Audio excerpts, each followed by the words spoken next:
Hi, my name is Katie. I'm 19. Have you ever forgotten something very important? As if a certain moment was simply cut out of your memory? Recently, I thought that all the troubles had fallen on my head. I thought the series of problems would never end. Who knew that at the end of the bad luck, I would be truly happy? Watch to the end and find out what it's like to live on without remembering some of the very important events that turn your life upside down. I'm just a normal 19-year-old student, and like any girl, I just love to throw hen parties with my favorite girlfriends. They often make fun of my virginity, saying that I risk remaining an old maid. I try not to pay attention to their jokes. I have certain desires, but I'm determined to lose my virginity to a guy I really love. Yes, I have a boyfriend. His name is Mike. He's a little older than me. He's 22. He often hints at sex, but I still can't make up my mind. Maybe I'm not sure he's the one.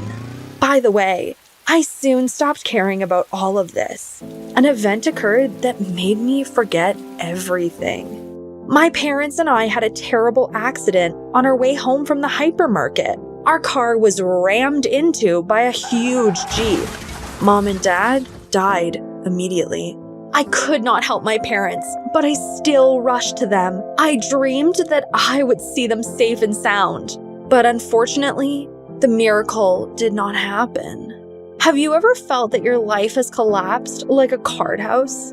My condition could be described as follows. I got off with a concussion and bruises, and after 3 days, the doctors let me go home. Mike visited me in the hospital, but I just didn't have the energy to talk to him. I told Mike that we were breaking up. To be honest, I didn't see much distress on his face. He probably didn't know how to deal with the withdrawn, strange, pale girl I was turning into either.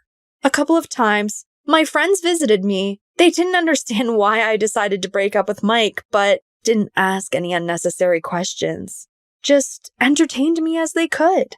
After I was discharged, I realized that I just couldn't stay in my home. Everything reminded me of my parents. Tired of screaming in agony, I called my friend Julia. Julia offered to live in her older brother's apartment. He went on a business trip for 6 months, leaving his sister in charge of his parrot. Now it was my job to feed the talking cockatoo. Well, maybe at least a chatty bird would save me from loneliness. I liked the apartment, spacious and cozy. After feeding the surprised bird, I decided to go for a walk to properly explore the surrounding area. I ran into a very nice guy in the elevator. He immediately smiled at me and told me that his name was Steve, and he lived on the floor above me. I didn't even look at him. I needed to let him know that I wasn't in the mood for flirting. I put on my headphones, got out of the elevator, and went about my business. The next morning was strange. I was awakened by the screams of the parrot. It proudly sat on the roof of the cage. I could have sworn that I had locked the cage that night, but apparently, the parrot was able to open it with his beak. I put the arguments on hold for later and decided to have a cup of coffee. When I found my cup washed and sitting in the cupboard, I was surprised. I remembered putting it in the sink after I drank tea last night. Well, either there was a poltergeist in the apartment or I was gradually going mad. I decided to get some fresh air to clear my head. I met Steve again on the way out of the building. He asked me where I was going. When I told him I wanted to go out for coffee, I immediately regretted it because he was going to follow me. He really wanted to come with me, but I said firmly that I wanted to be alone. I left, aware that he was looking after me in surprise. As I was sitting in the coffee shop, I suddenly remembered that Steve had called me by name. I wondered how he recognized it. If I clearly remember, I did not introduce myself to him. At home, another surprise was waiting for me. Glancing at my easel, I was stunned. The picture that I was going to finish today was completely ready. Have you ever felt like you were going crazy? If so, you understand what I experienced at that moment. But the next week passed relatively calmly. Steve disappeared somewhere, and the cups did not fly out of the sink. The parrot did not leave the cage on its own. I was already calming down.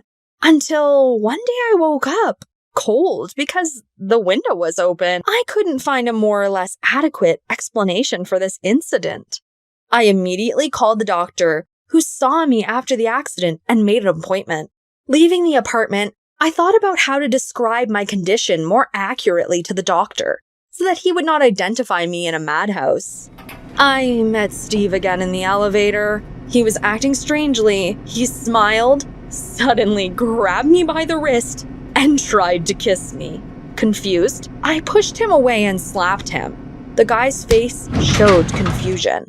Steve caught up with me in the yard and demanded an explanation, saying that I had sex with him in the elevator and came to visit him at night.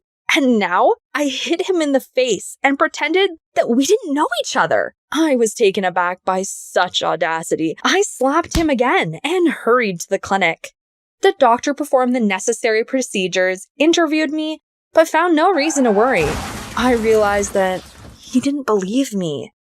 I was grieving, but there was clearly something wrong with me. Seeing that I was dissatisfied, he ordered tests and escorted me out of the office. I returned home. In front of the apartment front door, I found the disc. It was probably from Steve.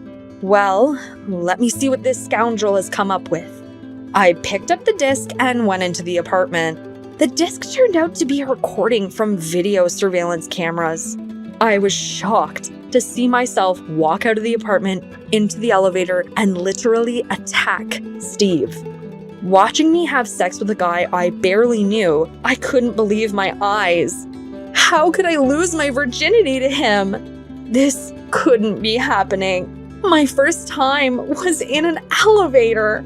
I imagined this moment so many times, but I never thought that I would lose my virginity in an elevator and even forget about it. I didn't even know if I liked it or if it hurt or what it felt like. At that moment, I realized that I definitely need to see a doctor. When I went to the hospital, I was most afraid of meeting Steve. After standing by the elevator and listening for every sound in the entrance, I decided to go down the stairs. I was frankly afraid of meeting Steve, although I knew that I should at least apologize. I wanted to consult with my friends, but in this case, I would have to tell them everything honestly. And then my gigglers would get tired of making jokes about the fact that I could only lose my virginity so strangely. This time, the doctor took my complaint seriously, and I even brought a disc with me. With a noticeable frown, the doctor said that the concussion had caused me to lose my memory. After receiving the prescriptions, I went home in a daze. A bouquet was clutched in the door handle. The flowers lifted my spirits. I felt terrible after my visit to the doctor. The flowers were accompanied by a note from Steve. He invited me to visit, saying that we need to talk. I decided to find out right away. I plucked up the courage to go up to his apartment. Steve was ready for me. There was a huge cake on the table and a kettle was beeping on the stove. We had tea. Steve told me that he was an orphan too, because his parents had died when he was a baby. He was 21. He was engaged in design and was going to get a dog. To reassure me of his honesty, Steve showed me photos of us together, which, of course, I didn't remember anything. Looking at the smiling guy with the parrot on his shoulder, I suddenly realized that I didn't feel the same way or irritation towards him. And in my heart, I was even glad that fate had brought us together in such a mysterious way. I was terribly shy, not knowing what to say next. Apparently, we had sex more than once, and I blushed during tea. To lighten the mood, Steve invited me to a party that night. We smiled at each other, and at the door, we even kissed each other on the cheek, and both laughed. I suddenly felt light and calm. Of course, I would come to the party if I remembered, although Steve would remind me. I still have a lot of work to do on myself, but I was glad that thanks to this strange story, I now have Steve.